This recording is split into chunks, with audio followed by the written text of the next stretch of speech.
Hi guys, welcome back. This is part 2 in the video series where we discuss questions related to pedigree analysis. So let's begin. Let's start off with the first question. Following are 4 modes of inheritance. Which of the above modes of inheritance can explain the pedigree shown below? Let's look at the options. The first is X-linked recessive. Now for X-linked recessive, as I have told you in the previous video, all you got to do is look at an affected female. Now if the female is affected and the inheritance pattern is X-linked recessive, then that means that both of her X chromosomes are actually carrying the mutation. Now if she is going to have a male child, then her husband is going to pass on the Y chromosome to their child and the X chromosome comes from her. And no matter which X chromosome it is, the X chromosome is always going to carry the mutation. Therefore, the child is always going to be affected. Therefore, in case of X-linked recessive inheritance showing traits, the affected female would always give rise to an affected son. Now look over here. This female is affected, but her son is not affected. Therefore, we can simply cut off the first option, that is X-linked recessive.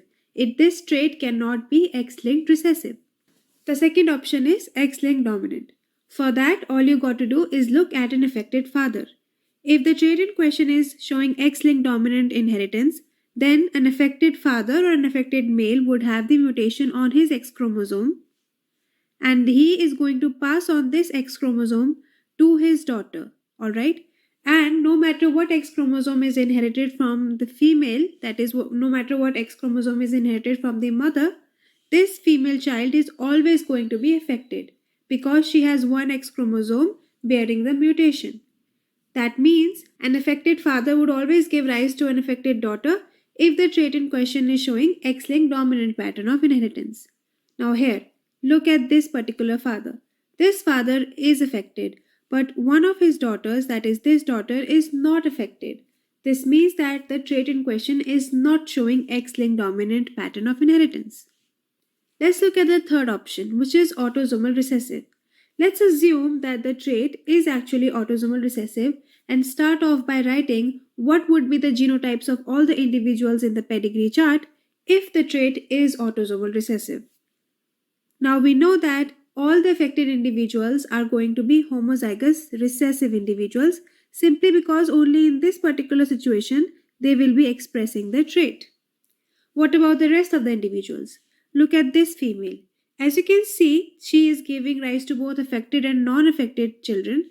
That means that she is a carrier. She is a heterozygote which carries the recessive allele, but she is not expressing the trait herself. That would explain why 2 of her children got the recessive allele and the other 2 of her children got the dominant allele, making them phenotypically normal. Likewise, this male would also be heterozygous. Therefore, the trait in question can be autosomal recessive. Let's look at the fourth option, which is autosomal dominant. For that again, I will like you to write down the genotypes assuming that the trait is in fact autosomal dominant. Now in that particular situation, all the individuals who are not affected are homozygous recessive because in only that condition they would not express the trait. Then what about the other individuals then?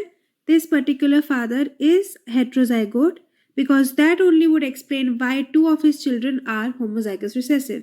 Similarly, these 2 children would also be heterozygotes and this particular female can also be a heterozygote. Now these genotypes also fit in our pedigree chart. Therefore, the trait in question can be either autosomal recessive or it can be autosomal dominant. At this particular time point, we do not have sufficient information to comment as if it is 100% autosomal recessive or autosomal dominant. Therefore, the correct option is option C, C and D, wherein it can be autosomal recessive or autosomal dominant. Alright, let's move on to the next question. The inheritance pattern of a common trait which shows complete penetrance is shown below. Based on the above pedigree, fill in the blanks from the options given below. The trait is A. The probability that a child from the marriage of individual 3-1 and 3-2 will show the trait is B, considering that the individual 3-1 is a carrier of the trait. So we need to answer 2 questions. The first question is related to the inheritance pattern of the trait. The second question is related to what would be the probability of the child resulting from mating of 3-1 and 3-2 being affected. But before we start answering the question, let's first recall what complete penetrance means. Penetrance is defined as a number of individuals with a genotype which are expressing the phenotype associated with that particular genotype. Now, to explain this, let's consider that the trait has an autosomal dominant mode of inheritance. That means that it would be expressed in heterozygous condition as well. Now, we took 100 individuals, 100 heterozygous individuals, and we were expecting all of them to express the phenotype associated with that trait. But what we observed was that only 70 out of these 100 individuals were actually expressing the particular phenotype. The rest 30 individuals were phenotypically normal. This means that this particular trait has a penetrance of 70%, or in other words, it has incomplete penetrance. That is, it is not able to express in all individuals which are carrying the genotype associated with the phenotype. Now, for this particular question, they have already told us that the trait is completely penetrant, but this is something that we assume for most of the questions, if not stated otherwise. Now, we like to start off with the actual question. The first part of the question is asking us to tell the mode of inheritance. The first option is Y-linked. Now, it cannot be Y-linked because if it was, then the trait should have passed on from individual 1 to individual 3. Therefore, it is not Y-linked. Now, the next question is whether this trait is autosomal dominant or recessive. Even though they have not asked for this in this question, but it's quite obvious that it is not an autosomal dominant trait because the individual 3-1 is a carrier of the trait.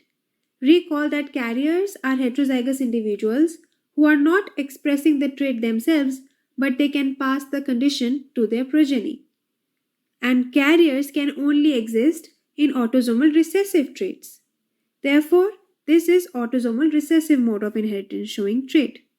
The next question is, what is the probability that a child resulting from mating of 3-1 and 3-2 would be affected?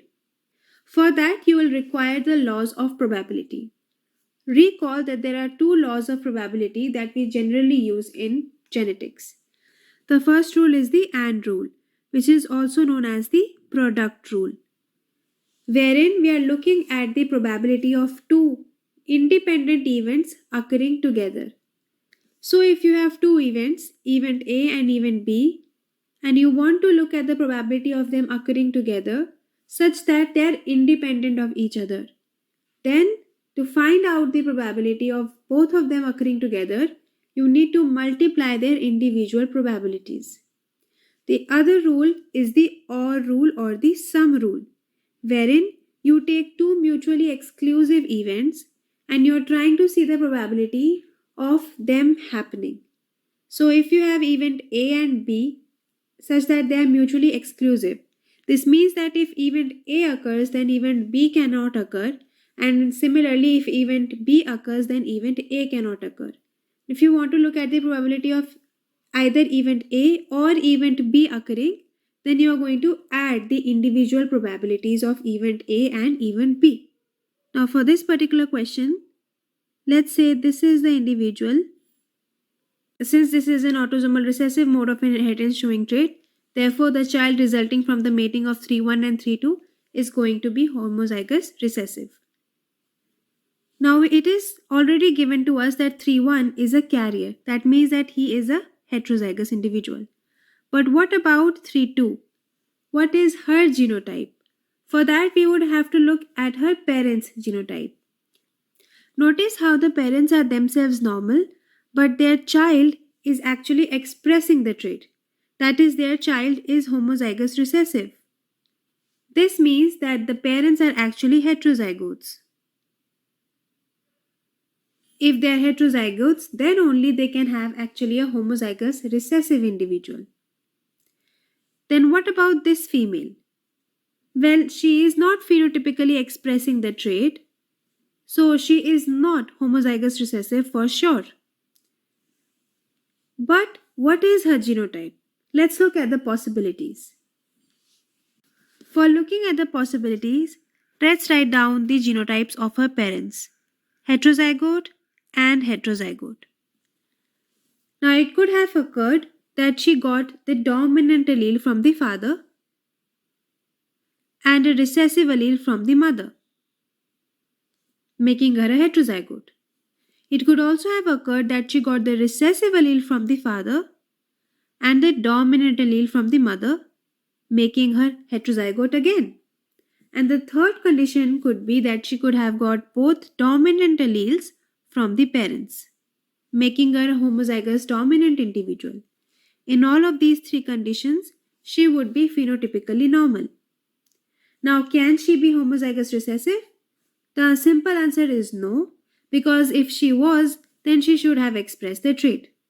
So therefore, there are three genotype combinations which are possible for this particular female 3-2. Now, we do not know whether the female is heterozygous or she is homozygous dominant, but we do know that there are two ways by which she can be a heterozygote and only one way by which she can be a homozygous dominant individual. And the probability of her being a heterozygote is 2/3. Because there are two genotypic combinations which are giving her heterozygosity out of the total 3 genotypic combinations which are possible for her case. Now, why we are looking for the probability of her being a heterozygote anyway? Because look, we are actually talking about an affected child. That is a child who is homozygous recessive. Since the father is heterozygote, therefore the mother should also be at least heterozygote for the child to be homozygous recessive. That is why we are actually looking for the probability of this particular female being a heterozygote. And now we know that the probability of her being a heterozygote is 2/3. So 3-1 is a heterozygote for sure, and the probability that 3-2 is a heterozygote is 2/3. Now here is where the product rule will help us. We will form two statements. The first statement will be, what is the probability of the father as well as the mother, that is 3-1 and 3-2, both of them passing on their recessive allele to their child. The probability that 3-1 passes his recessive allele to the child is 1/2, simply because he has one dominant allele and one recessive allele, and there is a 50-50% chance of either of them getting inherited in the child. What is the probability of 3-2 passing on the recessive allele? For that, we need to give another statement, which is, what is the probability that 3-2 is a heterozygote herself and passes on the recessive allele to the child? Remember, she has to be a heterozygote in order to pass on the recessive allele. If she is not a heterozygote, then she won't be able to pass on the recessive allele. But we are not 100% sure if she is a heterozygote or not.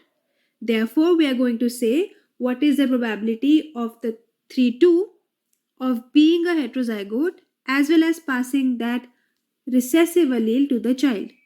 And that probability would be 2/3 multiplied by 1/2.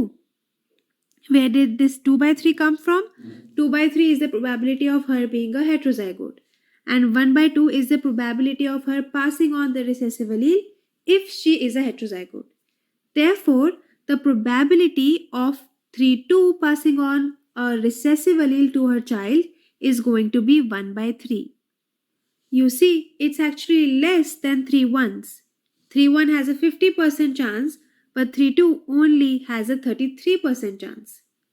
Now, what is the probability of both of them passing on the recessive allele? That would be the probability of 3-1 passing the recessive allele, that is 1/2, multiplied by probability of 3-2 passing on the recessive allele, that is 1/3. The answer comes out to be 1/6.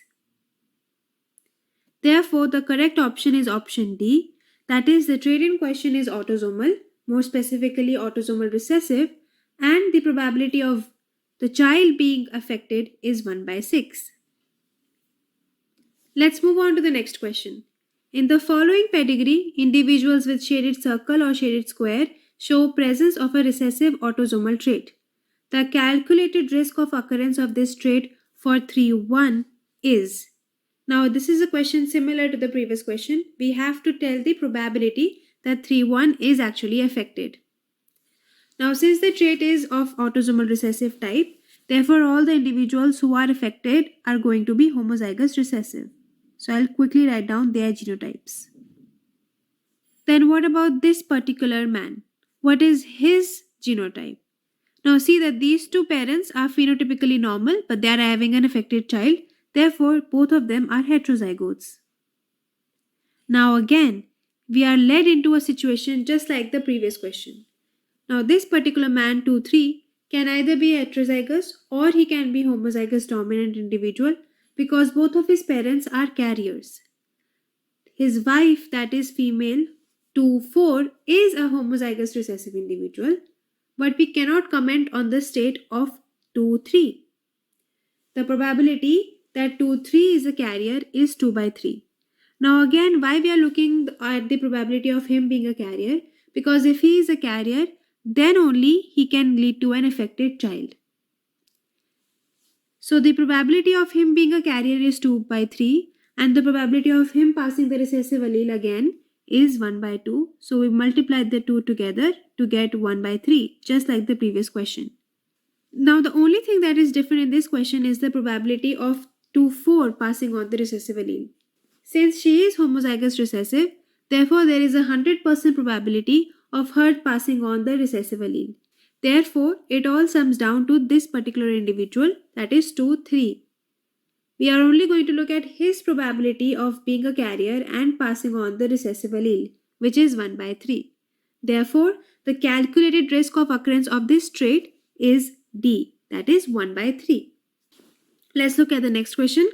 The pedigree below represents the inheritance of an autosomal recessive trait. What is the probability that individual 6 is a heterozygote? Again, just like the previous two questions, here also we are going to use the product rule. The individual 7 is going to be homozygous recessive because this is an autosomal recessive trait. And since both of our parents are phenotypically normal, therefore they are also heterozygotes. Then what about this individual? We have to actually look at the probability of her being a heterozygote.